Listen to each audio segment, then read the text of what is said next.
Hi, my name is Jake Van Hoorn. I want to welcome you to this little reading nook that I've set up. I've got a really fun book for you today. It is called The Book with No Pictures by B.J. Novak. You or your parents might know B.J. Novak as a writer and actor on one of my favorite TV shows, The Office. But this was the first kids book that he wrote, and I think it's very, very funny, very clever, and it's a really fun way for the reader to really engage with the person that they're reading to. So I thought it'd be perfect for a project like this. So my idea with this book is that the reader has to be a very serious character, no nonsense. So when I switch into that mode, don't be worried. That is just me assuming the persona that I think this book wants me to assume. So here we go. I hope you enjoy this.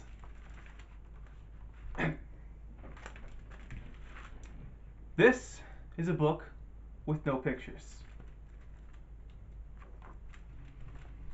It might seem like no fun to have someone read you a book with no pictures. It probably seems boring and serious. Except here is how books work. Everything the words say, the person reading the book has to say. No matter what. That's the deal. That's the rule. So that means even if the words say Bark! Wait, what? That doesn't really mean anything. Blurf! Wait a second. What? This isn't the kind of book I want to read. I have to say every word this book says? Uh-oh. I'm a monkey who taught myself how to read! But I'm not a monkey. And now I'm reading you this book with my monkey mouth and my monkey voice! That's not true. I'm not a monkey. Yes! I am a monkey! Also, I am a robot monkey. What? And my head is made of blueberry pizza. Wait a second. Is this whole book a trick? Alright, can I stop reading, please? No? And now it's time for me to sing you my favorite song. Song do I really have to sing? Glug, glug, glug, my face is a bug. I eat ants for breakfast right on the rug. What? This book is ridiculous. Can I stop reading yet? No? There are more pages, I have to read the rest? My only friend in the whole wide world is a hippo named Boo Boo Butt! Boo Boo Butt? And also, the kid I'm reading this book to is the best kid ever in the history of the entire world. Oh, really? And this kid is the smartest kid because this kid chose this book even though it had no pictures. Because kids know this is the book that makes grown-ups say silly things. And make silly sounds like... Oh no. Oh no. Here it comes.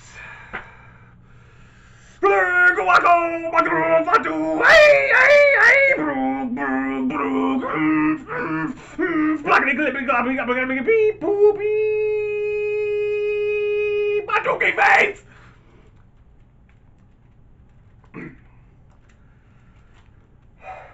Oh. Oh my goodness. Please, don't ever make me read this book again. It is so silly. In fact, it's completely and utterly preposterous. Next time, please, please, please, please choose a book with pictures. Please?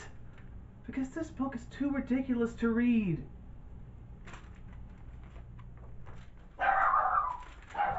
The end. Fuck! I didn't want to say that.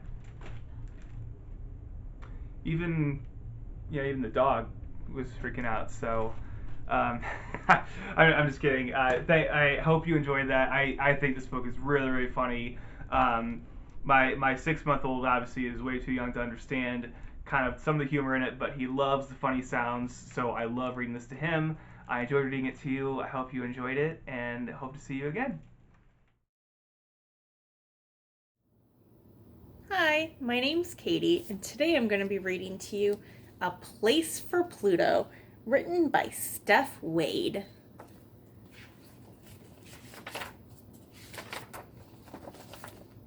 For the better part of forever, Pluto was a planet, one of the famous 9. He was the smallest and the farthest from the sun, but he was proud just the same. There's little Pluto way over there, and there's the rest of the planets, and there we are on Earth. Then one day, Saturn with her rings flashing and Jupiter with his entourage of moons beside him told Pluto the worst news ever. You're not a planet anymore. You're just not big enough. Sorry. Even though Pluto orbited around the sun and was mostly round, the creatures on Earth decided he was too small. Time to rewrite history. I don't have time for this. I've got visitors to prepare for. Pluto was crushed. He tried to protest with #PlutoBelongs, but it was just no use. Feeling sad and rejected, Pluto left with Charon and his other 4 moons by his side to find his place in the galaxy. As Pluto moved along, his friend Halley's comet streaked past. Haven't seen you in a while. Yeah, I get that a lot. Halley was a comet and still a part of the solar system, but comets have tails, and Pluto did not. Pluto wasn't a comet or a planet. He was a nobody. Feeling more blue than brown, Pluto kept moving. When Pluto saw Gem, Percy, and Ori crashing in as dusty rocket comet tails, he wondered if he could join them. The meteoroids were always having fun and clowning around. This time they were trying to smash into Earth. You should try this, Pluto. No thanks. Earth is kind of like a mother to me. Then Ida, the asteroid, orbited by. Pluto and Ida were nearly the same size. Pluto thought he'd finally figured out his true identity. Hey Ida, do you mind if I join you for a spin in the asteroid belt? Wish you could, Pluto, but the rule book says rocks only. You know asteroids are rocks, right? Pluto wasn't a planet or a comet or an asteroid. He missed being a planet. He missed his old friends. He missed feeling like he belonged. Too small to be a planet, too big to be a rock. I used to fit in here, but now I do not. No one in the solar system was a match for Pluto. Look how sad he is. He spun around the sun like everyone else, but he wasn't a planet or a comet or an asteroid or a meteoroid. Pluto had nowhere to turn. He was about to give up when he saw someone he'd never seen before. He felt like he was looking in a mirror. Pardon me if I sound rude, but what are you? I'm a dwarf planet. My name is Eris, and these are my friends, Hama, Make, and Ceres. Pluto stared in wonder at the 4 dwarf planets. They were too small to be planets, but too big to be rocks. They were not planets or comets or asteroids or meteoroids. They were just like him. You're just who I've been searching for. Really? Then you should join us. Pluto felt more like himself than ever before. He couldn't wait to tell his old friends about his new ones. Turns out his old friends missed him too. We're sorry, Pluto. Just because you're not a planet anymore doesn't mean we don't love you.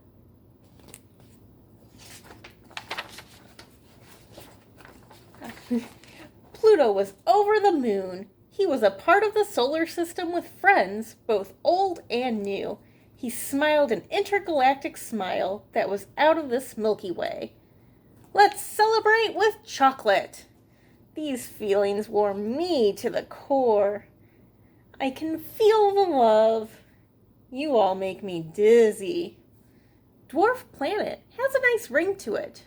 Neighbors forever. I'm so glad you're making friends, honey. Dwarf planets rock. Glad you're not feeling blue anymore. Not that there's anything wrong with that. Way to go, little man. Till we meet again.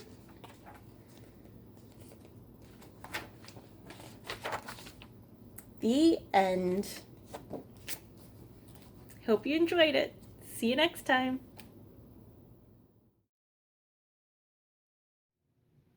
Hello, my name is Leigh Hager, and I will be reading The Bravest Knight with story and pictures by Mercer Mayer.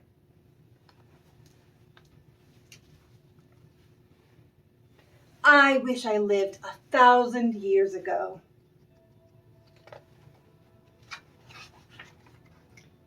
There would be beautiful castles, kings and queens, good knights, bad knights, fair ladies in danger, evil dragons from the mountains, and a giant troll that roars and eats anything.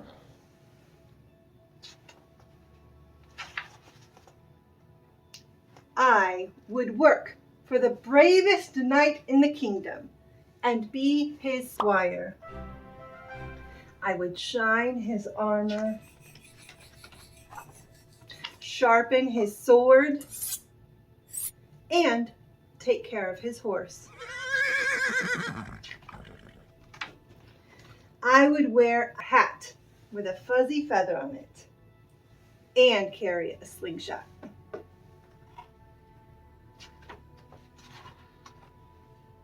The knight and I would wander through the countryside in search of adventure.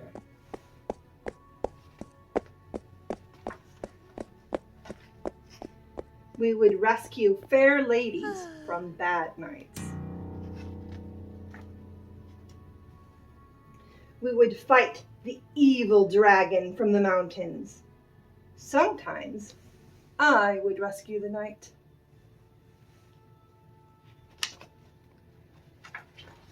And sometimes the knight would rescue me.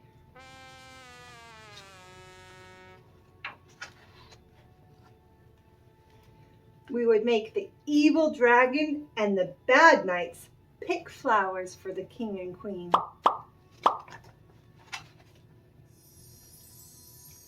The king and queen would ask us to save the kingdom from the terrible giant troll.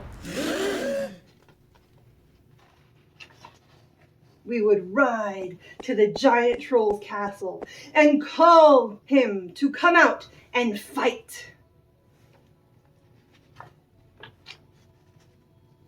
Trolls come out only at night, so someone would have to go and get him. I would guard the animals. The battle would last all day. When night came, it would be very quiet. Finally, the winner would come out.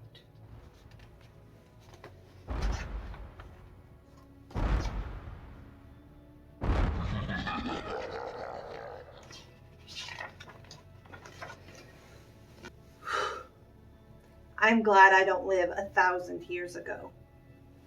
The end.